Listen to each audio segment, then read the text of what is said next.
Hello everyone, I am Niharika John Mehra. Welcome to the English Workbook. This season there are so many students जिन्होंने SBI PO clear करा है. Final result के बाद मेरे पास बहुत सारे मैसेजेस आए, मेल्स आए, स्टूडेंट्स ने हैट्स डेडिकेट करे अन अकेडमी पे. So one of my students Nachiket, आज मैं उनका इंटरव्यू ले रही हूँ. तो बहुत सारी ऐसी बातें जो एज अ स्टूडेंट उन्होंने एक्सपीरियंस करी. He is gonna join us in this video और वो अपना एक्सपीरियंस शेयर करेंगे. I hope you all get encouraged and उनके एक्सपीरियंस से आपको भी सीखने मिले, आपको भी और मोटिवेशन मिले. Before we go ahead, make sure to like and share the video. Also hit the bell icon, subscribe कर लें. Description box में बहुत सारी डिटेल्स है मेरे सोशल मीडिया हैंडल्स के, so follow me there. Do check it out. आप लोगों के लिए कुछ कोर्सेज हैं जो अभी स्टार्ट हो रहे हैं. Just want to give you that update कि 7 मार्च से एक कोर्स स्टार्ट हो रहा है. बैचेस तो स्टार्ट हो ही रहे हैं, आपके लिए कोर्सेज स्टार्ट हो रहे हैं और वो हैं booster practice course. Mock test का एक कोर्स आ रहा है जो कि कंप्लीट मॉक टेस्ट है, 12th से आ रहा है. आप मेरा टेलीग्राम ज्वाइन कर सकते हो, सारे कोर्सेज की लिंक मैं वहाँ दे दूंगी. फिर 21st से हम मेंस लेवल के क्वेश्चंस प्रिपेयर करने लग जाएंगे जो कि एसबीआई क्लर्क को टारगेट करते हुए और आईबीपीएस को टारगेट करते हुए होंगे. सो ये सारे कोर्सेज ना केवल मेरे लेकिन सारे सब्जेक्ट्स के सारे कोर्सेज आपके लिए ओपन हो जाते हैं. आपको सबकी पीडीएफ्स भी मिलती है, मॉक टेस्ट मिलते हैं, डाउट क्लियरिंग सेशंस मिलते हैं. आप इसमें से दूसरे प्लान्स भी सिलेक्ट कर सकते हो, बट आई वुड एनकरेज कि अभी जो बेस्ट ऑफर है 12 मंथ्स पर है, सो उसे आप ज़रूर लीजिए. देन आपके लिए डेली फ्री क्लासेस भी हैं जो कि चल रही हैं. सो इन फ्री क्लासेस में 6 PM पर जो हम कर रहे हैं daily, these are free classes. मेरी प्रोफाइल की लिंक डिस्क्रिप्शन बॉक्स में है, so do check it out. यहाँ पर आपको मिल जाएगी डेली के प्रैक्टिस बैचेस, प्रैक्टिस कोर्सेस जो कि फ्री वाले हैं 6 PM एंड 9 PM पर मंडे टू सैटरडे. तो NJM10 आपको अनअकैडमी पर अकाउंट बनाकर इस कोड को डालना है. So you will make your account on Unacademy.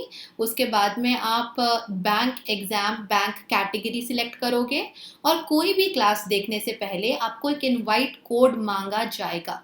सो वो इनवाइट कोड आप NJM10 इसका यूज कर दीजिएगा एंड आप सारा का सारा फ्री कंटेंट और जितना भी टेस्ट सीरीज फ्री के हैं सब अनलॉक कर पाओगे. Let's now invite him over here. Okay, so we'll start now. Okay. Hi Nachiket, how are you?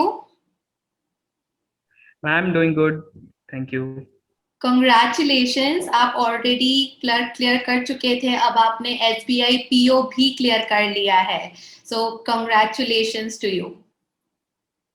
जी मैम, बहुत बहुत शुक्रिया. और अच्छा रहा. मतलब अगर मैं इसके बारे में थोड़ा सा बताऊं तो मतलब 2020 में ही मैंने बैंकिंग की एग्ज़ाम की प्रिपरेशन स्टार्ट की थी. उसके पहले मैं थोड़ी दूसरे गवर्नमेंट एग्जाम्स में इन्वॉल्व था, तो लेकिन उसमें आप जानते ही हैं कि सारे एग्जाम्स का जो प्रोसेस है अपने आप में इतना लंबा चलता है कि जैसे एसएससी का. तो मैंने 2020 में बैंकिंग के एग्जाम्स देने की सोची थी और मैम उसके लगभग अप्रैल में ही आप आपसे पढ़ रहा हूँ मैम अनअकैडमी प्लस पे. तो मुझे याद है आफ्टरनून की क्लासेस आप या तो 1 बजे या फिर 3 बजे जो भी होती थी वो मैं ज़रूर करने की कोशिश करता था उसमें. तो उसमें मैम काफ़ी चैलेंजिंग जो आपका कंटेंट था वो मेरे इंग्लिश थोड़ा सा पॉजिटिव साइड में था मेरा, जो चारों सब्जेक्ट्स होते हैं उनमें से. तो मुझे बहुत प्रैक्टिस की लेकिन ज़रूरत थी. तो आपकी क्लास में वो सबसे इम्पोर्टेंट जो चीज़ मुझे मिली, चैलेंजिंग कंटेंट, तो वो उससे उससे काफ़ी इफेक्ट पड़ा. एंड में क्योंकि एक चीज़ है, जैसे एग्जाम में इतने लेवल का नहीं पूछा जाता जितने आप लोग कराते हो, आपने भी कराया, तो उससे थोड़ा सा एक स्तर कम ही आया था. तो हमेशा इंग्लिश में काफ़ी एक्यूरेसी रही मेरी.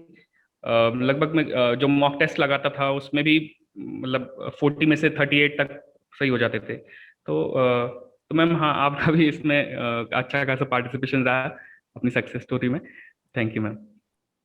That's so nice of you and kind of you, and I can sense that you are really happy with your result. I mean, हम देख सकते हैं वो आपके वॉइस में, आपके चेहरे पर. So that's great. क्योंकि अभी आपको जर्नी आराम से हमारे व्यूअर्स को बतानी है. Nachiket, was this your first attempt SBI PO का? मैम सबसे पहला एग्जाम मुझे याद है लगभग फरवरी में, 15 फरवरी 2020 को आरबीआई असिस्टेंट का दिया था. तो उसमें मैंने 89 अटेम्प्ट किए थे 100 में से. आई वॉज रियली हैप्पी क्योंकि मैं अपने आप को क्वांट में थोड़ा वीक समझता था. मुझे नहीं लगा था मैं 89 कर पाऊंगा. तो लेकिन 96 95 कट ऑफ होता है जनरल कैटेगरी में, तो उसमें मैं क्लियर नहीं कर पाया था। दूसरा ही एग्जाम मैं एसबीआई क्लर्क का दिया था 1 मार्च को, आई रिमेम्बर। तो उसके बाद फिर लगातार आपको पता है कोरोना हो गया। तो कोरोना में मुख्य रूप से कोरोना में काफी बैंकिंग की अच्छी तरीके से पढ़ाई की, खासकर पीओ लेवल की। मेंस की तैयारी स्टार्टिंग से ही की, प्री के चेक प्री मतलब क्योंकि ये एग्जाम्स में जो एसबीआई क्लर्क का प्री दिया था मैंने, तो उसमें एक अंदाजा लग चुका था प्री में किस लेवल का आता है। तो उसके बाद फिर मैंने स्टार्टिंग से ही मेंस लेवल की तैयारी करना चालू की। तो यही रहा। उसके बाद एसबीआई क्लर्क सबसे पहला अक्टूबर में होता है, एकदम से रिजल्ट आ जाता है और 10 डेज के नोटिस पर एग्जाम देना है। तो मैंने तब दिया था, तब थोड़ा सा लग रहा था कि यार क्या पता हो कि नहीं हो, ऐसा कोई बहुत ज्यादा आशा नहीं थी। लेकिन मैम क्लियर कर लिया, इवन क्रिसमस के दिन रिजल्ट आया था मुझे। उसके बाद थोड़ा सा कॉन्फिडेंस आ गया मैम, तो एसबीआई पीओ और आईबीपीएस पीओ का मेंस उसी समय दिया था। तो मैम तब से ही पता था कि मेंस भी क्लियर हो जाएगा और इंटरव्यू भी अच्छा ही गया था। तो मतलब थोड़ा सा इस मामले में क्योंकि लॉकडाउन में पढ़ाई कर ली थी, तो ये मैं बताना चाहूंगा कि अगर लॉकडाउन में जिन लोगों ने उस वक्त भी, मैम आप भी बोलती थी और मैं पुनीत सर से पढ़ता था रीजनिंग में, तो वो भी बोलते थे लॉकडाउन में जिसने पढ़ाई कर ली वो बाजी मार जाएगा। जो अभी बैठा रहा कि अब तो लॉकडाउन है सभी फालतू बैठे तो हम भी बैठते हैं, तो वो उसका रह जाएगा। तो मैम ये बात सही रही, तो लॉकडाउन की वजह से फर्स्ट ईयर अटेम्प्ट में क्लियर कर पाया। Great great. Tell us about your education background कि आप किस स्ट्रीम से हो, कहाँ किस स्ट्रीम से आपने ग्रेजुएशन अपना कंप्लीट करा है? मैं बता दूं, मैं एमपी से हूँ, ग्वालियर सिटी से। तो मैंने बीटेक किया एक्चुअली। ओके मेरा बीटेक 2015 में कंप्लीट हो गया था, 2015 में ही कंप्लीट हो गया था सिविल इंजीनियरिंग में। ओके लेकिन उसके बाद मेरे थोड़े से अलग रोड्स टू बी टेकन थे, कि मैंने सिविल सर्विसेज की तैयारी स्टार्ट की थी 2015 के बाद से। तो हाँ जी मैम, तो उसमें ये रहा कि मेरी उम्मीद से थोड़ा ज़्यादा समय लग रहा था। 3 अटेम्प्ट मैंने मेंस दे दिए थे, लेकिन मेरा क्लियर नहीं हो पा रहा था, क्वालिफाई नहीं हो पा रहा था इंटरव्यू के लिए। तो फिर मैंने सोचा कि एक बार एसएससी और बैंक भी देखते हैं। तो फिर मैंने दिया, और क्योंकि एक जॉब स्टेबिलिटी भी चाहिए होती। हालांकि ये बात मैं बता दूं कि बैंकिंग किसी भी प्रकार से आपको बहुत ज्यादा अपना काम करने का मौका नहीं देगी, चाहे क्लर्क हो। इवन अगर ऑफिसर स्किल पर आप भर्ती होते हो तो बहुत ज्यादा काम है, ये बात सही है। लेकिन फिर भी बैंकिंग बहुत रिस्पेक्टेबल और प्रेस्टिजियस जॉब है। तो उसके बाद मैम इसलिए बहुत ज्यादा टाइम नहीं मिलता। आज की तारीख में मैम लगभग 7 बजे तक घर आते हैं, और ऑफिसर में भी बहुत ग्रिलिंग होता है, लेकिन उसके बावजूद भी अच्छा रहता है। ओवरऑल एक्सपीरियंस अच्छा रहा मैम बैंकिंग एग्जाम प्रिपरेशन का। तो 2020 में मैंने बैंकिंग की स्टार्ट की थी, और उसके बाद फिर 1 साल प्योरली बैंकिंग की किया। Okay okay okay, so that's how वो इतना टोटल अगर बोले तो, एंड प्लस 2020 का लॉकडाउन पीरियड स्ट्रेच जो हो गया था, so that happened. Great. So all those again जो कि इंजीनियरिंग बैकग्राउंड से हैं, don't think you can not do it और you are the only one to do it. I think it is equal for everyone कि जो जितनी मेहनत करेगा उसके लिए वो वैसा रिजल्ट होने वाला है। Fine, great. How you came to know about Unacademy? Ma'am Unacademy में एक्चुअली, मैम अनअकैडमी जब स्टार्ट किया था अपनी जर्नी 2013-14 में, तब रोमन सैनी सर थे, तो वो यूपीएससी का पढ़ाते थे। तो मैंने स्टार्टिंग में जब मैं प्रिपेयर स्टार्ट कर रहा था, देख रहा था थोड़ा बहुत, तो मैंने उनसे पढ़ा था उस समय। तो उसके बाद से अनअकैडमी का नाम तो पता ही था। और अभी भी अब आप देखिए, जैसे लॉकडाउन के बाद खासकर पूरा जो एजुकेशनल वर्ल्ड है, इंस्टीट्यूट्स हैं खासकर बैंकिंग में, एसएससी में और रेलवे में, ये सब ऑनलाइन शिफ्ट हो रहा है बहुत तेजी से। और अनअकैडमी उसमें अभी बिल्कुल स्पेयर हेड है उसका। तो मैम पता चलना ही था, और फिर मैं बैंक का स्टार्ट किया। तो फिर मैम आपका ही जो लिस्ट में आपका नाम था, तो मैंने आपसे पढ़ना स्टार्ट किया। उसके बाद मैम बहुत उसमें गेन किया मैंने क्लासेस से आपकी। खासकर मैं इंग्लिश की ही लाइव क्लासेस अटेंड करता था, क्योंकि मुझे लगता था कि इंग्लिश आप ऐसे बैठ के नहीं कर सकते, वहाँ पे आपको प्रेजेंट रहना जरूरी है। खासकर कॉम्प्रहेंशन जैसे इसमें लोगों से डिस्कस करना कि आप कौन सी ऐसी सटल चीज है जो आप मिस आउट कर रहे हो और लोग पकड़ पा रहे हैं, तो ये उसके लिए जरूरी होता है। तो मैम लाइव क्लासेस मेरे लिए बहुत इंपॉर्टेंट रही। Okay, okay, fine. So let's start with strategy, preparation strategy of prelims. Okay. तो आपकी प्रीलिम्स के लिए आपकी क्या स्ट्रेटेजी प्रिपरेशन वाले टाइम पर, अभी हम थोड़ी देर से आपकी एग्जाम वाले स्ट्रेटेजी पर आएंगे कि आप उस दिन क्या करें या कैसा रहा, बट आई वांट कि पहले आप प्रीलिम्स की स्ट्रेटेजी प्रिपरेशन की कैसे रही एंड मेंस की सेपरेट रही तो सेपरेट, और अगर साथ में हुई तो how was your preparation strategy? Ma'am to be honest वो दो सेपरेट तैयारियां नहीं है। ये एग्जैक्टली मैं मानता हूँ कि ये बात समझ लेना चाहिए कि आपको स्टार्टिंग से ही मेंस लेवल की प्रिपरेशन करके चलनी पड़ेगी। नहीं तो ये सब जानते हैं कि प्री के बाद मेंस के लिए बहुत कम समय मिलता है, लगभग 15 दिन मिलते हैं। जैसे अभी SBI PO के केस में हुआ, 4 तारीख को एग्जाम था और 29 को मेंस था जनवरी में। तो बहुत कम समय मिलता है। अगर मेंस की और स्पेसिफिक तैयारी होती है, क्योंकि मेंस में आप GA और कंप्यूटर ये भी दोनों एक्स्ट्रा चीजें आती हैं।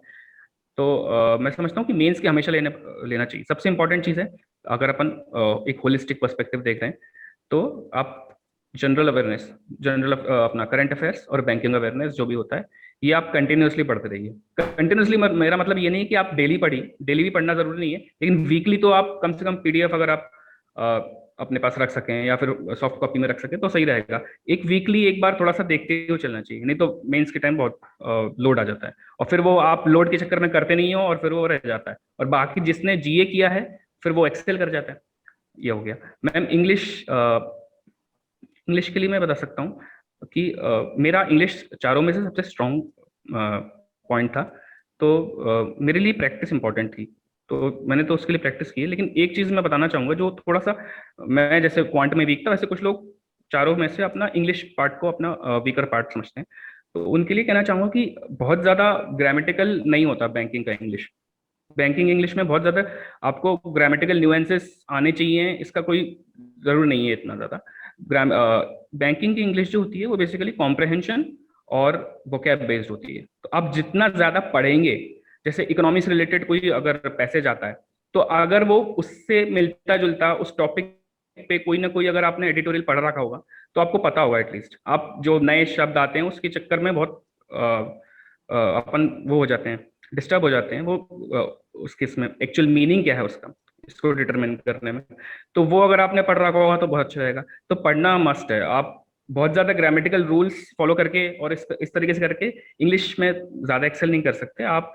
आपको पढ़ना इंपॉर्टेंट है। आप जैसे हिंदी लिखते हो, अगर कोई आपको कहे कि हिंदी में ये व्याकरण में जो अशुद्धि है, एरर है, वो बताइए, तो आप वैसे ही बता देंगे। इसलिए नहीं क्योंकि आपने इंग्लिश का हिंदी का ग्रामर, हिंदी का व्याकरण बहुत अच्छे तरीके से पढ़ा है डीप में, इसलिए क्योंकि आप हिंदी बोलते हैं।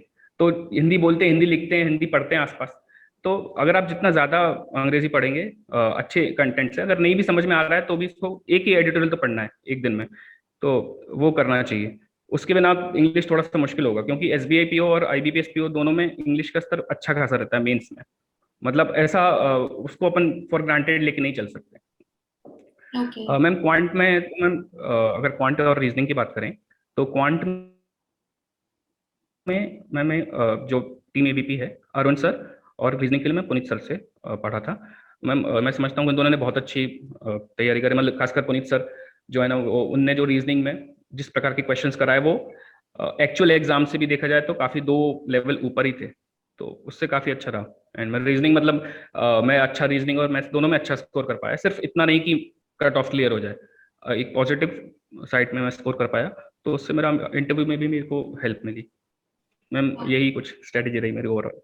Nachiket, we need to know one thing, जो बहुत सारे स्टूडेंट्स का क्वेश्चन मुझे आता है, and I want to know कि आप एज अ स्टूडेंट रह चुके हो तो क्या कहना है।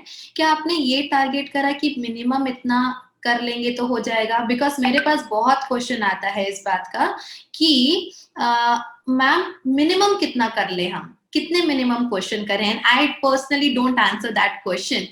तो आपको लगता है कि मिनिमम कर लेने वाली चीज आज के टाइम पे वैलिड है? मैं समझता हूँ कि अगर कोई एस्पिरेंट है, विद ऑल ड्यू रिस्पेक्ट, अगर कोई एस्पिरेंट है वो पूछ रहा है कि मिनिमम कितना करना है जिससे हम वो कट ऑफ से क्लियर कर जाएं, तो वो कहीं ना कहीं बच रहा है एक्चुअली। बैंकिंग की प्रिपरेशन ऐसी मैं बताऊं, कहीं से भी बहुत ज्यादा स्ट्रेस गिविंग नहीं है।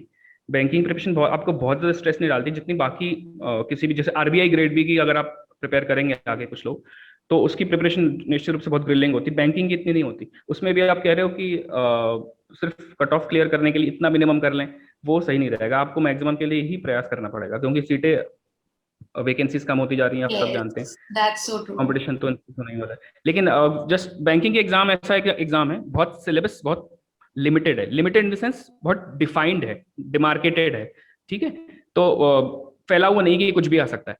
तो वो उस पर आप फोकस करो, है ना, उसको बिल्कुल you have to go for the kill. Banking exam में आप बिल्कुल भी ये नहीं सोचना चाहिए इंसान को, जैसे प्री हुआ एसबीआई पीयू का या फिर आईबीपीएस का, तो आदमी सोचते हैं यार मेरे को मतलब इतने अटेम्प्ट करने की कट ऑफ क्लियर हो जाए, कट ऑफ जाता है 58-60, उतने नहीं। आपको अच्छी तरीके से, हालांकि प्रीलिम्स के मार्क्स ऐड नहीं होते, मेंस में भी यही स्ट्रेटजी रहनी चाहिए, just go for the kill इसमें। Okay, great. What about your daily routine, कैसा रहता था? ऑफ कोर्स लॉकडाउन में बाहर तो जाते नहीं थे, तो वो पोर्शन, वो उतने आवर्स तो चले गए जो बाहर घूमना फिरना होता था। दिन भर में आपका सारे सब्जेक्ट्स को लेके क्या प्लान रहता था? मैम दिन में मेरा एक इंग्लिश की आपकी क्लास थी, जो एक कुछ क्लासेस 1 बजे होती थी और बाकी क्लासेस 3 बजे होती थी। तो वो तो 1-1.5 घंटे की वो तो अटेंड करनी ही है। उसके पहले मैं सुबह उठ के पढ़ लेता था, मतलब लाइक 10-11 बजे अपन बैठ गए और 1-2 बजे उठ गए, खाना खा लिया, थोड़ा सा आपकी क्लासेस की उस समय, और फिर थोड़ा सा रेस्ट कर लिया। फिर शाम को उस समय तो लॉकडाउन था, खैर सभी पूरी दुनिया ने किया है, आराम से हम छत वगैरह पे घूमते रहते थे। लेकिन रात को पढ़ने का मैं एक बता दूं कि खासकर जैसे ये वाला शाम का समय होता है जब आप खाना खा चुके होते हो, 9:30-10 बजे के बाद, उस 9:30-10 से लेकर 12 बजे का टाइम, 12:30 बजे 1 बजे तक का टाइम, ये बहुत प्रोडक्टिव है। मेरी पर्सनल व्यू में देखें तो ये दिन का स्टडी के लिहाज से सबसे प्रोडक्टिव टाइम है। तो इसको मिस आउट न करें, ये सही में बहुत अच्छा होता है, बहुत शांति होती है। तो उसको मैंने खासतौर पर यूज करने की कोशिश की। Okay, okay. So this is something new I'm listening from you कि जो पोस्ट डिनर समय है, आपने जो 2 आवर्स और 3 आवर्स जो निकाले फॉर यू, वो काफी फ्रूटफुल रहे हैं। ग्रेट। लेट्स टॉक अबाउट कि आपकी एग्जाम जब देने गए थे, अगेन अ क्वेश्चन कि हम एग्जाम देने जब जाते हैं तो हमें कैसे सीक्वेंस में क्या कैसे अटेम्प्ट करना चाहिए। अगेन मैं इसको बहुत ज्यादा हाईलाइट नहीं करती हूँ कि इतनी चीजें अगर ये याद रखेंगे कि करना कैसे है, पहले कौन सा करो, तो एग्जाम में करके क्या आएंगे। आई मीन तो जो याद करना है उसको कैसे डिलीवर करोगे, जो याद करा है, प्रिपेयर करा है। व्हाट डू यू से कि आपने कोई प्लान करा था कि पहले मैं जाकर ये वाले क्वेश्चन करूंगा फिर ऐसा, और you were like how you were in your exam, the day of your exam? Ma'am ये प्री के लिए थोड़ा ज्यादा वैलिड है ये क्वेश्चन, क्योंकि प्री में आपको लिमिटेड टाइम में सब मैनेज करना है, और you are suppose to go for every question, attempt every question. तुम क्योंकि 35 ही तो होते हैं और अच्छा खासा कट ऑफ जाता है। तो मैम प्री में जैसे इंग्लिश में मैं पैसेज पहले कर लेता था, और जो मैम जो इस प्रकार वाला जो क्लोज टेस्ट वगैरह है, क्लोज टेस्ट हो गया तो थोड़ा सा जल्दी अटेम्प्ट किया जा सकता है, एक पर क्वेश्चन जो टाइम है वो कम है, तो वो मैं बाद में ही करता था। ये इंपॉर्टेंट लेकिन रीजनिंग में ज्यादा होता है। रीजनिंग में मैं पजल्स कभी पहले नहीं करता था। कुछ लोगों की आदत होती है कि पजल्स सबसे पहले उस पर अटैक करते हैं बिल्कुल, और अगर नहीं बनती है, अगर एक भी पजल नहीं बनी ना, तो थोड़ा सा हो सकता है बाकी के लेटर क्वेश्चंस पे काफी ज्यादा प्रभाव पड़ेगा।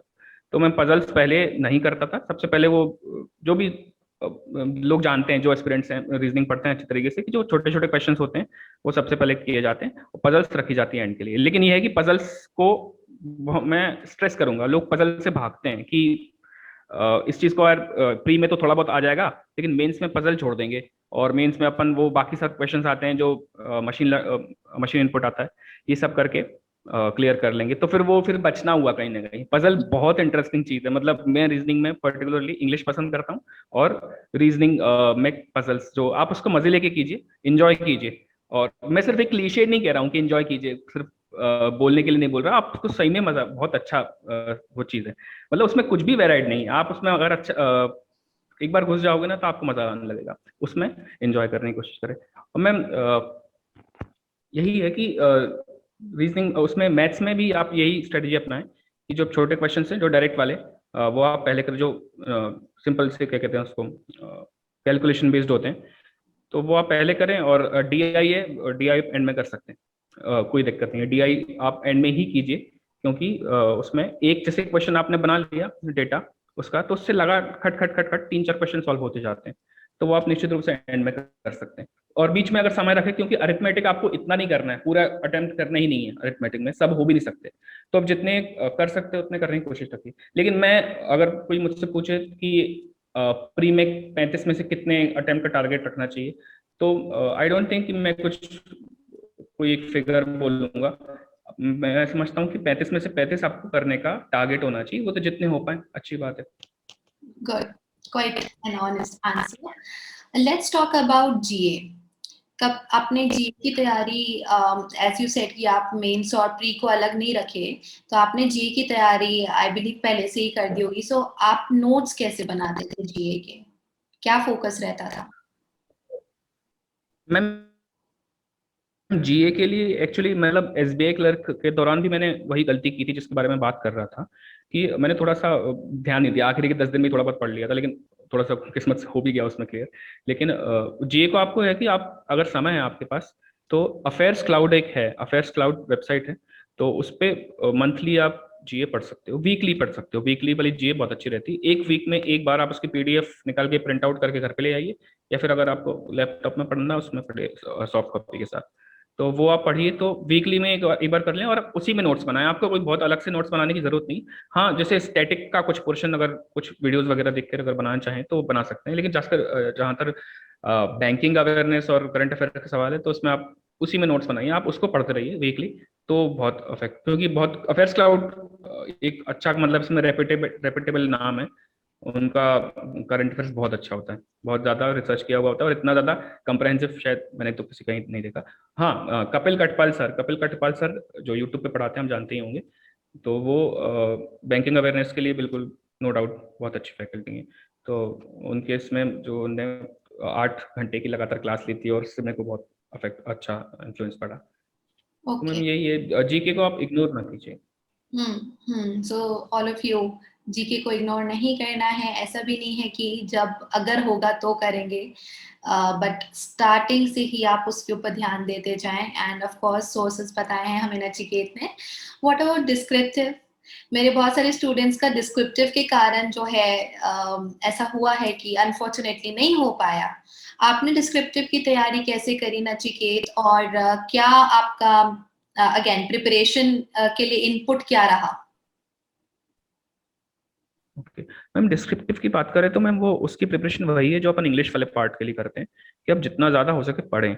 आप देखिए, कुछ डिस्क्रिप्टिव के अगर कुछ क्वेश्चंस उठा के देखें, तो कुछ टॉपिक्स हमेशा कॉमन रहेंगे, है ना। एक सिंपल से एक जेनेरिक टॉपिक होगा किसी हेल्थ के बारे में।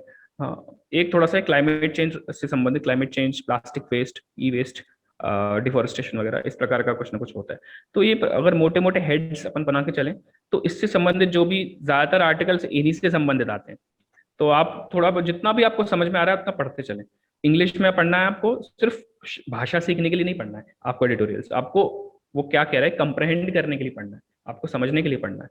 तो वो आपको करना जरूरी है। मतलब आप उसमें मतलब ये बहुत ज्यादा बर्डन नहीं है, आपको उसमें मजा लेना पड़ेगा। आपको जो से कोई न्यूज़पेपर एक सीरियस बात करता है एक सीरियस टॉपिक को लेके, तो आपका अगर आप स्टार्टिंग से ही उसके अभ्यस्त हो जाएंगे तो एग्जाम में बहुत मदद मिलेगी। ये चीज डिस्क्रिप्टिव के लिए भी है।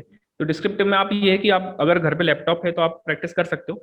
इतना ज्यादा स्टार्टिंग से प्रैक्टिस करने की जरूरत नहीं है। जब एग्जाम आए तो 5-6 दिन, मैंने पर्टिकुलरली ऐसे ही किया था, 10 एक दिन, आप 5 से 10 दिन पहले एग्जाम के आप थोड़ा बहुत आधे घंटे प्रैक्टिस कर सकते हैं अगर चाहें तो।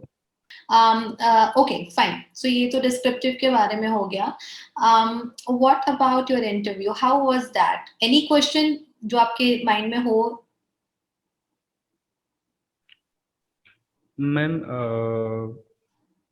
अगर इंटरव्यू की बात करें, इंटरव्यू में मेरे से पूछा था, मैं बताता हूँ। एसबीआई पीओ में मैं थोड़ा सा बैकग्राउंड बताया, उसके बारे में पूछा। एसबीआई पी में थोड़ा सा, चूंकि मैं एसबीआई में पहले से ही एम्प्लॉयड हूँ, तो उनने उससे सवाल पूछे कुछ बैंकिंग से संबंधित, बहुत नॉर्मल से पूछे। और जैसे अकाउंट ओपन करने के लिए आप क्या चाहिए होता है, मैंने कह दिया सबसे पहले डॉक्यूमेंट्स होते हैं आधार कार्ड और पैन कार्ड, आप मांगते हो कस्टमर से, उसके बाद फिर प्रोसेस होती। तो उनने जो बैंकिंग से छोटी छोटी संबंधित, जैसे पासबुक से संबंधित चीज पूछी थी, तो वो बताने में कोई बहुत ज्यादा दिक्कत नहीं हुई। हाँ, लेकिन फिर उनने बजट के बारे में जब क्वेश्चंस पूछे, थोड़ा सा उनने मेरे को उस समय नहीं करंट अफेयर्स थोड़ा टच में नहीं था उस समय में अभी। तो उन्हें कहा कि बजट में आप पिलर्स क्या हैं बजट की, तो I don't remember at that time, मुझे बाद में याद आया फिर उसमें। तो उनने ठीक ही सवाल पूछे थे। आईबीपीएस पीओ का interview on the lighter side मेरा गया है, हालांकि अभी रिजल्ट नहीं आया है, तो उसका थोड़ा सा इजी गोइंग उनने रखा था, और ऐसे ही बहुत क्या कहते हैं फ्रेंडली भाषा में, ओवर फ्रेंडली अच्छे तरीके से पूछ रहे थे कि, और उन्होंने को बहुत ज्यादा कठिन सवाल नहीं पूछे, जैसे मुझसे मेरे नाम का मतलब पूछा था, और अगर आप जो देख रहे हैं उनमें से किसी का नाम थोड़ा सा डिफरेंट है, तो आप नाम का मीनिंग तो एक उसका अच्छा सा आंसर हमेशा के लिए याद कर लीजिए, क्योंकि अगर आपका जैसे एक मेरी दोस्त है, उसका नाम है नव्या, नव्या, तो वो उसका जो नाम है उसका मतलब पूछा जाता है उससे। तो मेरा नाम नचिकेत है, तो नचिकेत का मतलब पूछा जाता है हमेशा, तो मैं उसके लिए याद करके गया था, वो पूछा। बाकी सिंपल से क्वेश्चंस पूछते हैं, जैसे उदाहरण के रूप में उन्होंने पूछा था कैश क्रॉप्स क्या होती हैं। कैश क्रॉप्स तो जैसे शुगर केन, अपन ये वीट, सॉरी वीट नहीं, शुगर केन, टी, कॉफी और कॉटन वगैरह, ये सब कैश क्रॉप्स होती हैं। तो ऐसे ही बहुत मामूली से क्वेश्चन पूछे थे। मेन बात जो मेरे टेक अवे मैं लेना बताना चाहूंगा कि बैंक के इंटरव्यूज बहुत ज्यादा ग्रिलिंग नहीं होते हैं। जैसे अगर आप मैं कभी कॉर्पोरेट के इंटरव्यूज में बैठे होंगे, जैसे प्लेसमेंट वगैरह के दौरान जो लोग, बहुत से लोग बैठे ही होंगे, तो उसमें थोड़ा सा कुछ क्रॉस क्वेश्चन वगैरह होता है आपको, they try to put you in a place, in a corner, but इसमें ऐसा नहीं, कुछ बहुत फ्रेंडली होता है, मतलब वो तो चाहते हैं कि आप अच्छे तरीके से बात करो उनसे, और बहुत ज्यादा आप स्ट्रेसफुल सिचुएशन आपको डालते भी नहीं है, क्योंकि वो एक्सपेक्ट भी नहीं कर रहे कि वो कोई आपको ब्यूरोक्रेट बनने के एग्जाम नहीं ले रहे, तो आप उसमें मतलब बहुत ओवर स्मार्टनेस वाले आंसर देना मतलब सही भी नहीं रहेगा, गलत हो उसमें आप जाए। बिल्कुल स्ट्रेट फॉरवर्ड आंसर दीजिए, बिल्कुल स्ट्रेट, किसी भी स्ट्रेसफुल सिचुएशन में नहीं डालते हैं। और जो भी क्वेश्चन पूछेंगे, अगर आप उनका बोल देते हैं सॉरी पार्डन मी, अभी इसका आंसर मेरे को याद नहीं, I can not remember it right now, ऐसे बोल सकते हैं, तो वो उसमें किसी प्रकार का कोई, किसी भी स्ट्रेसफुल सिचुएशन में नहीं पैदा होने देते हैं उसको। ओके। आपने आपका इंटरव्यू हिंदी में दिया था, इंग्लिश में दिया था नचिकेत? मैम ये क्वेश्चन होता है थोड़ा, मैंने दोनों में दिया था, मतलब मेरा आईबीपीएस पीओ का इंटरव्यू जो हुआ है उसमें, तो उनने स्टार्टिंग में हिंदी से ही स्टार्ट किया, तो मैंने हिंदी में ही अपना चालू अच्छा रखे अच्छा, अपन तो। ग्रेट। हाँ तो हाँ हाँ। हाँ, एसबीआई में आप बाइलिंगुअल बोल सकते हो, और अगर आप उनसे वैसे मैं इंग्लिश से हिंदी में स्विच हो गया था एक पॉइंट पे इंटरव्यू में, तो हम्म। वो थोड़ा सा इस बात को देख के मुस्कुरा दिए। हालांकि ये सही रहता कि मुझको पूछना चाहिए था एक बार, एक कर्टसी होती है कि सर मैं हिंदी में आंसर दे सकता हूँ, मैं आंसर है हिंदी, तो वो पूछना थोड़ा बेटर रहता। वैसे नहीं भी किया तो हो सकता है उसका कोई इफेक्ट पड़ा हो, पता नहीं, लेकिन ट्राई कर सकते हैं ऐसा। हाँ, हिंदी में अगर आप चाहें तो बिल्कुल पहले ही पॉइंट पे आ सकते हैं, पूछ लीजिए सर मैं हिंदी में आंसर करना चाहूंगा, आप हिंदी में बोलो। और हिंदी जिस मैं तो समझता हूँ, हो सकता है जैसे आपकी एजुकेशन इंग्लिश मीडियम में हुए हो, अपन सब जो पढ़ते हैं उसकी टर्मिनोलॉजी पूरी इंग्लिश में ही होती है, तो इसके बावजूद भी आप हिंदी बोलना ज्यादा प्रेफर करते हैं, क्योंकि ऑब्वियस रीजंस। ठीक है, तो हिंदी में बोलिए, फिर इंग्लिश का, फिर अपन ये मत सोचिए कि इंग्लिश में कहीं ना कहीं ज्यादा आपको इफेक्ट पड़ेगा, इंटरव्यू में कुछ फायदा हो सकता है, तो ऐसा मुझे तो नहीं लगता कि ऐसा है। आप अगर जो हिंदी में कंफर्टेबल है तो प्रॉपर हिंदी में बोलिए, और बाकी कॉन्फिडेंस से बोलिए, सब हो जाता है। I think the bottom line is कि आप जिसमें अच्छे से कन्वे कर पाओ, आंसर दे पाओ। हम rather than trying to sound कि हम बहुत इंग्लिश बोल पाते हैं। यस, इंग्लिश इज इम्पोर्टेंट, क्योंकि वन ऑफ दी स्टूडेंट्स जो 2 साल पहले जिन्होंने क्रैक किया है, उसको बोला था कि हम एक्सपेक्ट करते हैं कि आप इंग्लिश में आंसर दो, बट वो पैनल टू पैनल डिपेंड करता है, no doubt. But you can always be honest, you can always be honest, and वो honesty आपको confidence दिलाती है, that's what I believe। चलो, तो ये तो अभी पढ़ाई वाली बात हो गई। How about breaking this news to your family? क्योंकि आपने पहले तो क्लर्क की न्यूज ब्रेक करी होगी, आपकी ज्वाइनिंग भी हो गई, right? And then you have अभी एक और स्टेप अप हो गया, एसबीआई पीओ। कैसा रहा घर पे रिएक्शन? मैम एक्चुअली क्या था कि मैं उस समय, आपको याद होगा अभी बैंकर्स की हड़ताल हुई थी 2 दिन पहले, 15 और 16 को, जी। तो मैं उस समय हाँ, प्राइवेटाइजेशन के खिलाफ, तो उस दौरान मैं घर पे आया हुआ था। मेरे घर से मेरा वर्क प्लेस लाइक 200 किलोमीटर दूर है, तो मैं घर पे आया हुआ, तो रात को बिल्कुल सोने ही वाले थे कि मुझे किसी का मैसेज आया, भाई रिजल्ट देगा क्या? तो मैंने कहा कौन सा रिजल्ट? तो तो उसने कहा, मैं फिर देखा कि एसबीआई पीओ का रिजल्ट आ गया, और मैंने देखा कि हो गया। आपने मॉक्स कौन से लिए थे नचिकेत? मॉक्स कौन से मैं लिए थे? Mock ma'am mock actually ma'am olive board एक है, सब लोग जानते ही होंगे ऑलिव बोर्ड का। ऑलिव बोर्ड का मैंने मॉक्स लगाए थे स्टार्टिंग से ही लगा, जब आरआरबी के एग्जाम स्टार्ट हुए सितंबर में, मुझे याद है, तब से मैंने मॉक लगाना स्टार्ट, उसी एग्जाम के टाइम में लगाता था, पूरे टाइम ही लगाता था। एग्जाम के 10 दिन पहले थोड़ा बहुत लगा लिए।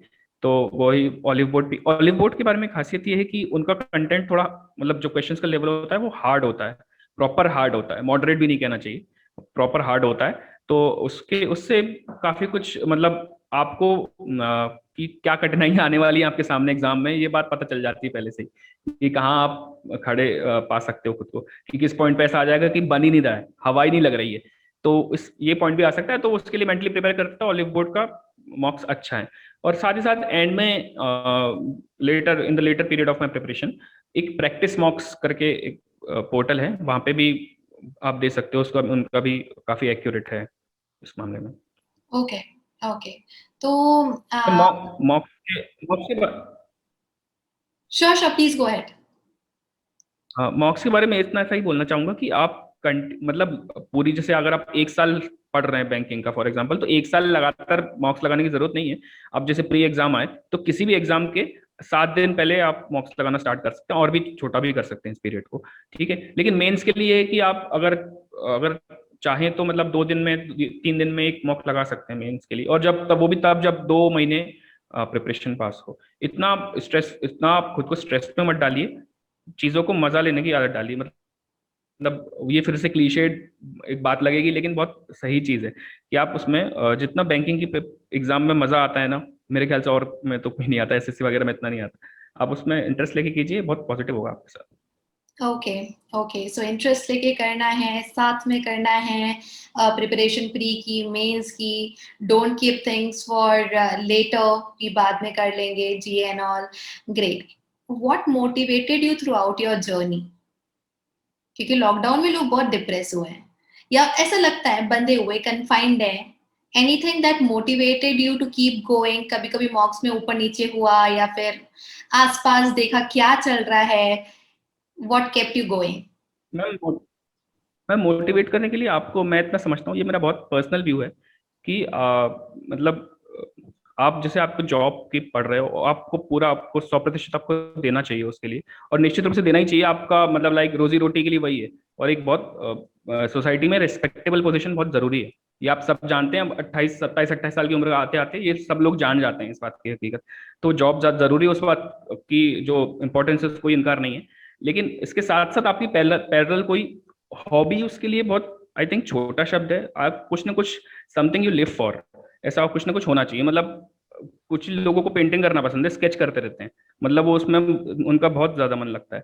मैं थोड़ा सा अगर पोएम्स वगैरह पढ़ता था तो मुझे उसमें मन लगता था, और वो मेरे लिए एक अच्छा, उस एक लॉकडाउन वाले इसमें, हर किसी का पर्सनल हो सकता है, आपका जो भी इंटरेस्ट है, something you would want to live for, ठीक है, किसी चीज के लिए। ये तो जरिया है, नौकरी तो जरिया है एक, सिर्फ किस एक एम होना चाहिए ना एक, तो वो चीज अगर आप कुछ भी इंटरेस्ट रखेंगे अपने जीवन में तो बहुत सही रहेगा। आप किसी भी परसूट में, सिर्फ बैंकिंग एग्जाम्स नहीं, किसी भी परसूट में आप एक, वो चीज आपके स्कैफोल्ड करती है आपकी लाइफ को, तो वो करना चाहिए। और बाकी मुझे खाना बनाना भी पसंद है, तो मैं वो भी काफी लॉकडाउन में हेल्प किया। लेकिन आप ये बैंकिंग, मैं एक बैंकिंग के बारे में बार बार इस चीज को कहना चाहता हूँ, बैंकिंग की एग्जाम और बैंकिंग की प्रिपरेशन आपसे बहुत स्ट्रेस मांगती नहीं है। आप अगर परेशान हो रहे हो तो कहीं ना कहीं आपकी प्रिपरेशन स्ट्रेटेजी में कहीं ना कहीं थोड़ा सा लूप होल है। आप बिल्कुल एग्जैक्टली। परेशान होते हो, ये बैंकिंग की बहुत आराम से प्रिपरेशन होती है, बहुत लिमिटेड सिलेबस है। आप दिन में इतना घंटा बना ली कि इतना मेरे को 4 या 5 घंटे पढ़ना ही है, अब उससे ज्यादा की जरूरत भी नहीं है। आप शांति से जीए वगैरह, आप जीए वीक में पढ़ लीजिए, लेकिन मैथ्स रीजनिंग लगातार पढ़ते, इंग्लिश भी आप हर ऑल्टरनेट, या फिर जैसे अगर लाइव क्लासेस कर रहे हैं तो हर दिन कर सकते हैं।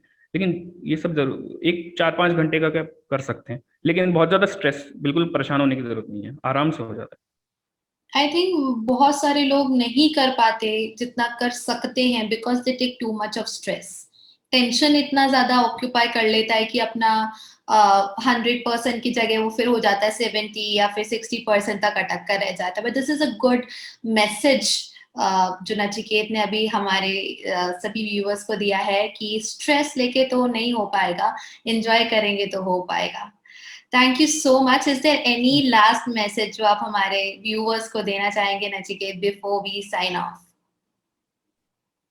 बैंकिंग एग्जाम इजी है और आप इसे कर सकते हैं, बिल्कुल क्रिस्प इतना। मैं ये बात फिर से दोहराना चाहूंगा, ये सब बात ये बोलचाल का हिस्सा है हमारे कि आप कर सकते हैं, यू कैन डू इट और फलाना ठिकाना, लेकिन मैं बहुत गंभीरता से, बहुत ऑनेस्टली और बिल्कुल रिस्पॉन्सिबिलिटी से बात कर रहा हूँ। आप कर सकते हैं, हर आदमी कर सकता है, इसके लिए कुछ भी अलग से नहीं चाहिए, बहुत इंटेलिजेंस ऐसा कुछ भी नहीं चाहिए आपको। एक बहुत मॉडरेट दर्जे की मेहनत करनी है, बस ईमानदारी से करनी है और इंटरेस्ट लेके करनी है। ये आप पढ़ ली एक बना सकते हैं, इसको याद रख सकते हैं कि आपको इंटरेस्ट लेके पढ़ना है। बहुत प्यारा सब चीज़ है वो, 6 महीने में आपका पूरा प्रोसेस कंप्लीट हो जाता है। इसको इज्जत दीजिए। लाइक बैंकिंग को, मतलब I am sorry to say that, but कुछ लोग कहते हैं कि एसएससी के साथ साथ इसको करते हैं, एसएससी मेन रहता है, वो अच्छी बात है, उस उनका डिसीजन है, लेकिन मतलब एक बैंकिंग को एक प्रॉपर रिस्पेक्ट दीजिए। 6 महीने में जॉब लग जाती है, इसे पूरा कोई एग्जाम नहीं है हिंदुस्तान में।